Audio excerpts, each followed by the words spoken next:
Hey, you can't believe it. Here with me on this board, guess what? There are 5 useless things that the middle incomers usually buy and regret later. And perhaps maybe let me just shed a little bit of light. What exactly are middle incomers? In Kenya, according to the KNBS, Kenya Bureau of National Statistics, whatever, usually say anybody who is earning 48,000 all the way to 200,000, they're actually regarded as middle incomer. Check about your country so that you can tell. I can just describe. Middle incomers are these guys who you have a job somewhere, at least you're regarded by the society, you're a little bit stable. Yeah, you're not wealthy, but you're okay. Things to do with the basic needs. You don't struggle, the food, the shelter, the transport, and but just somewhere, all right? You're so regarded as middle incomer because we usually have like the middle incomer, the wealthy or the riches, and then we have the low incomers, okay? And now these are the 5 things that these people usually buy. And guess what happens? They regret later. And I can attest to this. I usually receive numerous calls from these guys and they tell me, hey, guess what, Joseph? I listen to them. Someone tells me I earn around 200,000 Kenyan shillings. And you know how much is that? That's close to like $1,500 in a month. And then the guy tells you, wow, after describing the situation that they are in, you realize that was a very, very uncalled move. You shouldn't have made that decision. Anyway, it is what it is. Here with me, let's talk about them so you don't get yourself into it. And if you are in, change about it. But don't forget to, like that video and also, hit that small button there written subscription. Doesn't hurt. By the way, it's also free. Let's get to the business now. The point number 1 is the rushed home acquisition. These people usually get on board once they get employed. By the way, have you ever interacted with, okay, I remember back when we were in campus, we used to, be with people and then immediately some of them got jobs. And then immediately the thing that you usually talk about is, hey, I just want to buy a piece of land. I want to build my own home. I want to access a home. And then you ask them, what's the reason behind you want to access home? Hey, I just want to not pay rent and all those kind of things. It's like, I understand anyone and everyone will love to own a home, a big one, and but it's also my dream. It's also everyone's dream and all those kind of things, okay? But the point is this. It's called the rushed home acquisition. First of all, you don't even let the dust settle. You don't even have your plan so that at least you know whether you are getting the best deal. I'll give you a very real example. Like less than 3 days ago, I received a call from a lady and she told me, hey, guess what? I took a loan from a SACCO. Well, for those who do not know, a SACCO is like sort of a bank or something of sort, okay? Now, she got a loan from that specific place. It was close to around $1 million bob, or no, around 2 million bob. And then she decided to go ahead and start building her house. And guess what? The money was not enough to do so. Actually, she did some sort of a foundation or something. Then the money was gone. She went ahead, took another one. The money was gone. The house is not still. Until today, he has some couple of millions in debt. The home is not even there. The big mistake is that she's building her own home, not even a residential home where she can rent out. Okay, so you can just imagine the kind of a murky waters you are in. The home is not generating anything. Yeah, I understand you may view it from an asset, but it's an asset that is not generating any cash flow. Then from that particular point, you're servicing it using your salary. That's another very big mistake. Guess what happens? You constrict or you shrink or you sort of, what do we call it? Like you have that shrinked cash flow. And at the end of the day, you cannot be able to go and shop with a title deed. You shop with a cash flow or cash. You need cash as you progress to the next level. Now, the point of rushing acquisition of home, that's a very big mistake most of the middle comers get themselves into. And in this case, you find that these guys usually have these dreams of acquiring a home and then they become a slave of employment throughout the time. For example, say you get employed today, you take a loan of 3 million. You want to go out there, build yourself a home. And maybe out of the 45,000, they cut you maybe, let's say, half of that amount of money, let's say like 22,000. Then how long do you think you're going to pay that loan? Close to 10 years or maybe more than 10 years. You can just imagine you're going to be you're going to be a slave of that specific, lender throughout your time. So you ought to be very, very, very, very vigilant. Otherwise, you can get yourself in a situation whereby it's actually very bad. But again, I give myself a disclaimer on this. There is no problem with acquisition of a home, but do so in a strategic way. Focus first of all on investing.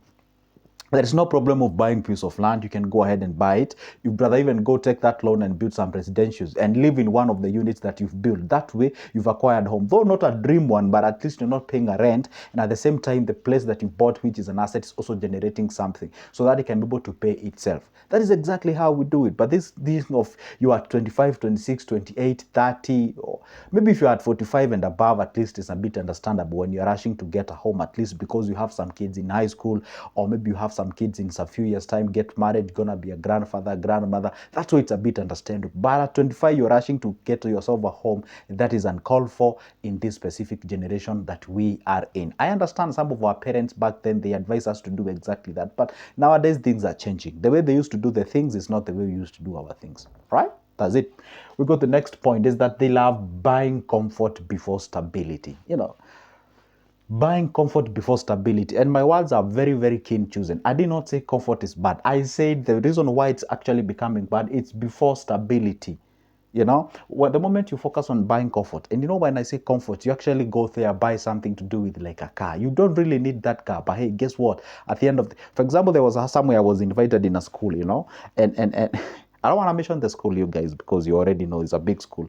So I was invited somewhere for a talk in a school as far as the finance is concerned. And obviously I was talking to teachers and non-teaching staffs, And I realized the parking of that school was full of cars. And I was like, God damn it. I mean, are you telling me that teachers nowadays earn that a lot of money because like everyone had a car there? I mean, seriously. And I was like, back when I was in schooling, I mean, teachers never used to like have a lot of cars. Is it because they were not smart, or maybe these guys of nowadays are earning a lot? And then I came to realize one thing, as we were having conversation, the principal shared with me and told me, hey, guess what? Nowadays, I even compete for a parking with teachers, Somebody get employed like some few, a year ago or some several months ago, like 8 or something. The guy has a car, and this car, most of them actually are loaned, and you're servicing that car. And then when you ask them, why are you getting that car? Then they give themselves like a very weird justification, like, I just want to buy a car because, for the transport purposes, for where I come from. And then when you actually sit down with pen and paper and try to do some mathematics and see whether they are saving something, you realize at the end of the day, they'll guy bought that car just for the purposes of flossing, showing up people out there, hey, guess what? I'm a teacher, you know what? I'm on a salary, you know what? I earn, I mean, and that is very wrong, okay?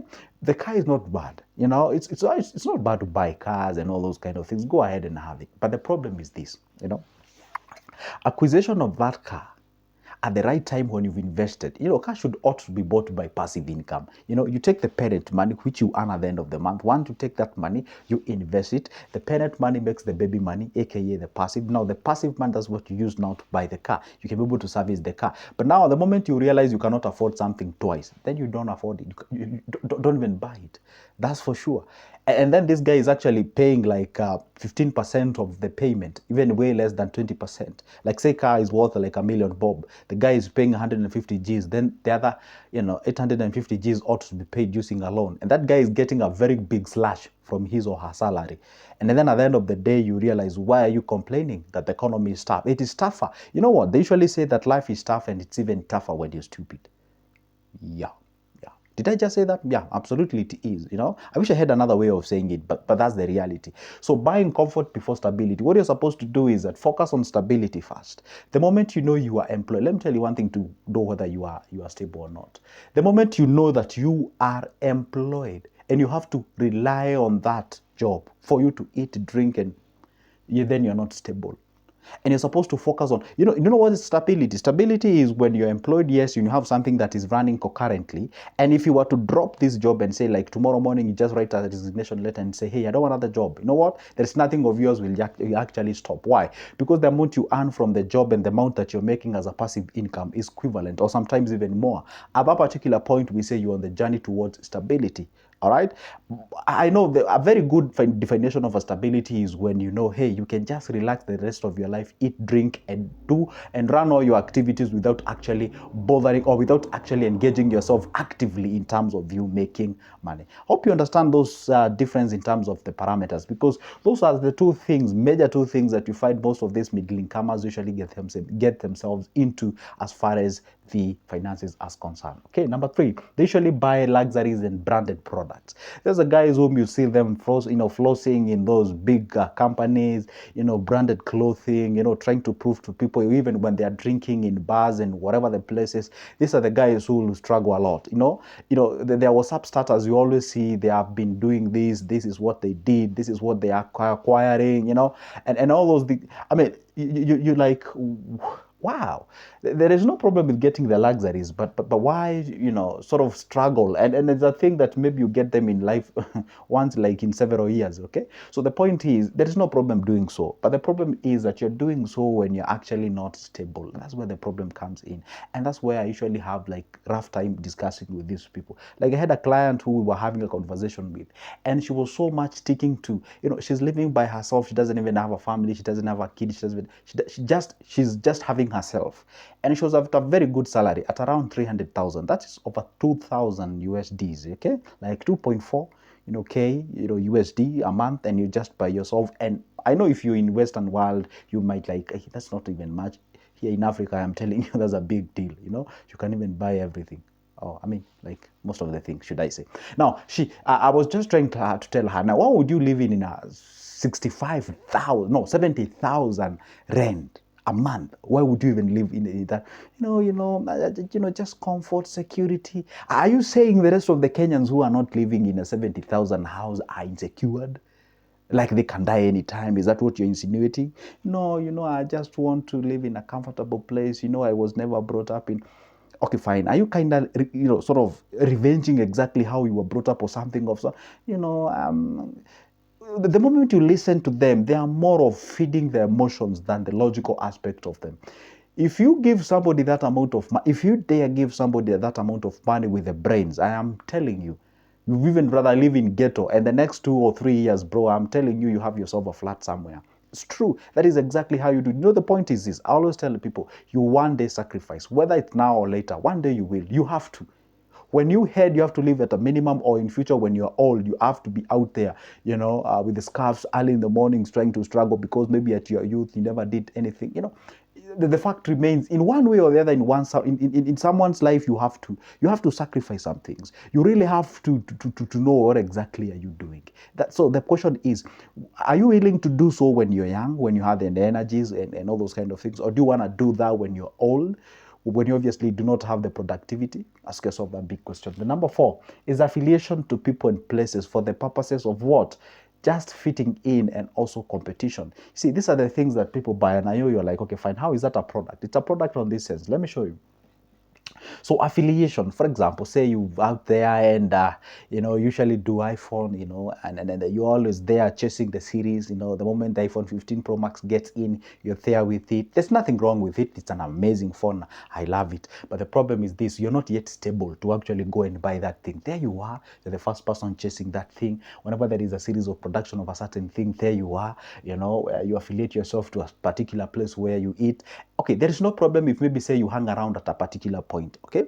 If only you associate yourself with people who are great, there's no problem with that. But now you're going to those places just to prove to people you also can do it. That's not how we do it. When I say you're supposed to associate with people who are winning, you're supposed to go to those places, and I know at the end of the day, if I may use my 30,000 for my lunch, this 30,000 one day will pay for it. But if it doesn't pay anything, you're just there, you're not making any connection, you're an introvert, and you've used your 30K, you're doing nothing. And also you're not stable financially. And also for the purposes of competition, I've realized most of these guys usually compete with each other. Like, hey, you compare, like, hey, your fellow engineer, what's he doing? Where are the kids going to school? And then okay, they are paying at 600,000 a month, at a semester or a term, however you guys call it.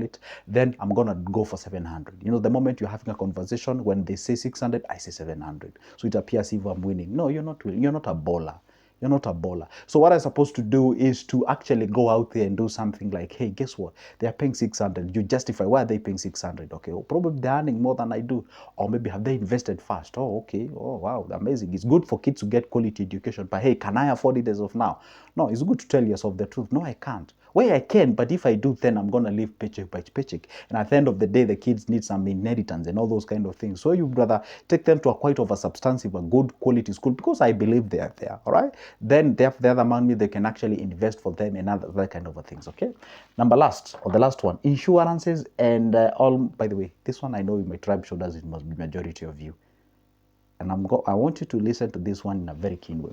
Insurance and in almost everything and non-risky buying. You see, these are the guys who love to buy these kind of, assurance, like, hey, I've been investing with us like 5,000 at the end of the month for the next 12 years. Your kids' education will be catered for. Your life when you die will be catered for. They just want everything risk-free, risk-free, risk-free, risk-free, stability, risk-free. Bro, that's not how life goes on, okay? You're supposed to be out there. See, if you just want to go the risk-free kind of a lifestyle, probably you don't even possess the entrepreneurial skills. And those are the things that you need for you to actually go there. And then they're selling this thing, the name of investment. So insurances are insurances. Insurances are not risk. If you're talking about insurance for a car, that one you have to do it. It's okay. That is okay. I don't have any problem. But you cannot be able to sell to me an insurance the name of an investment. Insurance is insurance. No matter how you try to wrap it, present it, I don't know what. At the end of the day, and I actually ask myself, and I'm just thinking out loud. I'm not saying you should do so. Okay. Ask your financial advisor whether you should go for that thing. And also, you can tailor this information for your case. Okay. That's my disclaimer. I always ask myself, why would you sell me an insurance for the sake of my kids? Why wouldn't I invest the same amount of money, and probably by the time kids want to go to university or something, if that's the selling point, and I can be able to do it by myself? I know you're likely to tell me, hey, what if the business is, where are you investing your money when you get my money? Because I don't believe that you're getting my money and putting it just safe somewhere. Because I know even you as an insurance company, you're also taking that money and investing. So why don't I invest where you're investing? That's a question that I always ask myself. Why would you sell me that kind of a thing? That's the difference. I would rather invest than buy those insurances. That's for sure. Maybe that's why I hate insurances. That's me. I said me. Okay? I did not say that's what you're supposed to do. I said me. Okay? That's a disclaimer. Now, there are great people when it comes to insuring cars and whatever, but not let anybody sell you anything to do with like insurance and investment. I know that may sound controversial, but it is what it is. Let's tell each other the truth, okay? But at the end of the day, I said they are great people. If you want to go the insurance way, you can go for it, okay? Tailor that specific that works for you. Anyway, guys, guess what? You can always pick my number from the description of this specific video. Let's talk about investment. Let's talk about businesses. Let's talk about real things, not the suited information, the real thing that is on the ground. If you'd like to get any piece of my brain on the same, grab that number of mine, shoot me a call or text or an email. I'll be able to respond to you. And for now, it's a goodbye and see you in the next one.